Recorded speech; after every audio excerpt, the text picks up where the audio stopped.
Hello, bienvenue dans Shineline, le podcast pour illuminer ton business. Et aujourd'hui, on va voir comment passer du like au client, ou comment transformer ton audience en opportunité concrète. Let's go! Tu sais ce qui me frustre le plus quand je parle avec des entrepreneurs? C'est quand elles me disent « j'ai une communauté engagée, mais ça ne me rapporte rien ». Elles ont des likes, des commentaires, des vues, mais zéro demande, zéro vente, zéro client. Et la vérité, c'est que beaucoup confondent visibilité et rentabilité. Les likes, c'est bien, mais les clients, c'est mieux. Aujourd'hui, on va parler de comment transformer ton audience en opportunité concrète et surtout, sans perdre ton authenticité. Je te laisse avec la suite de ton épisode. Tu crois que si tes posts font des vues, c'est bon, les clients vont suivre. Mais je te le dis tout de suite, pas du tout. Parce que la visibilité, ce n'est pas une fatalité, c'est un levier.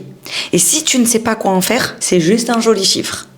Et comme j'aime le dire, les chiffres, c'est juste pour gonfler l'ego. Ça remplit pas le frigo. Tu peux avoir 10 000 vues par post, des centaines de likes, des messages du type « j'adore ce que tu fais » et pourtant, aucun rendez-vous, aucune conversion. Parce que ton audience te trouve inspirante, mais elle ne te perçoit pas encore comme la solution à son problème. Et c'est là toute la différence entre créer du contenu et créer une stratégie de conversion. Donc aujourd'hui, je vais te partager 3 étapes concrètes à appliquer pour passer du like au client.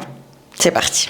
D'abord, crée du contenu qui éduque et positionne ton expertise. Quand je dis du contenu qui éduque, c'est plus du contenu à forte valeur pour ton audience. Donc tu peux documenter cela. Beaucoup d'entrepreneurs font l'erreur de ne parler que de leur quotidien ou de leurs offres. Mais ton audience a besoin de comprendre pourquoi tu es la bonne personne pour elle. Donc partage plutôt ton processus, ton approche, ta méthode. Montre les transformations que tu permets. Donne des mini-conseils applicables qui leur font dire « Ok, si elle m'aide déjà comme ça gratuitement, j'imagine le résultat en travaillant avec elle. » Et tu vois, quand je te dis de partager ton processus, ton approche, ta méthode, ben ça en fait, c'est documenter ce que tu fais. Documenter ton processus, documenter ta méthode, les transformations, etc. pour que ton audience, en fait, elle se dise « Ok, elle fait concrètement ça pour moi. » L'idée ici, ce n'est pas de tout donner dans ton contenu, mais c'est d'en donner assez pour installer la confiance et la légitimité auprès de ton audience. Ensuite, sois intentionnel dans tes appels à l'action. Publier, c'est très bien, mais guider ton audience, c'est beaucoup mieux. Chaque post devrait répondre à une question simple. Quelle est la prochaine étape que je veux qu'elle fasse? Par exemple, laisser un commentaire pour créer du lien, cliquer sur le lien dans ta bio pour découvrir ton univers, par exemple, ou t'envoyer un message pour échanger. Ce n'est pas forcer la main, c'est montrer le chemin à ton audience. Et c'est ce qui fait toute la différence entre une communauté passive et une communauté engagée. Puis, transforme ton audience en relation.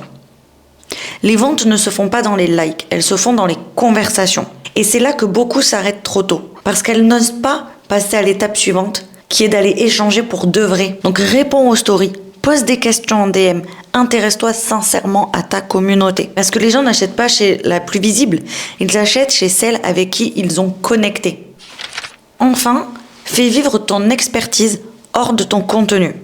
Si tu veux que ton audience pense à toi au bon moment, il faut qu'elle te voie comme une ressource, pas juste comme une créatrice de contenu. Donc participe à des échanges, des interviews, des discussions, montre ce que tu apprends, ce que tu expérimentes, partage tes réflexions, même imparfaites, surtout si elles sont imparfaites. Ce sont souvent ces petits moments de transparence qui créent le déclic de confiance chez les gens. Et c'est là que ton personal branding va rentrer en action. Parce que du coup, ça va permettre à ton audience de connecter avec toi parce que tu vis, parce que tu partages, parce que tu expérimentes. Donc partage-le.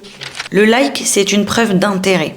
Mais le client, c'est une preuve de confiance. Et cette confiance, elle se construit par ta régularité, par la clarté de ton message et par la façon dont tu incarnes ta valeur au quotidien. Ton audience ne cherche pas la personne la plus bruyante, elle cherche la plus cohérente. Alors si tu veux transformer ton audience en vraie opportunité, ne cherche pas à séduire, cherche à connecter. Oublie pas que derrière chaque follow, comme j'aime les appeler, derrière chaque followers, tu as une vraie personne, un humain. Donc connecte avec ces personnes. Et à chaque post, demande-toi, est-ce que ce que je partage aujourd'hui crée de la confiance? Parce que c'est là que tout commence.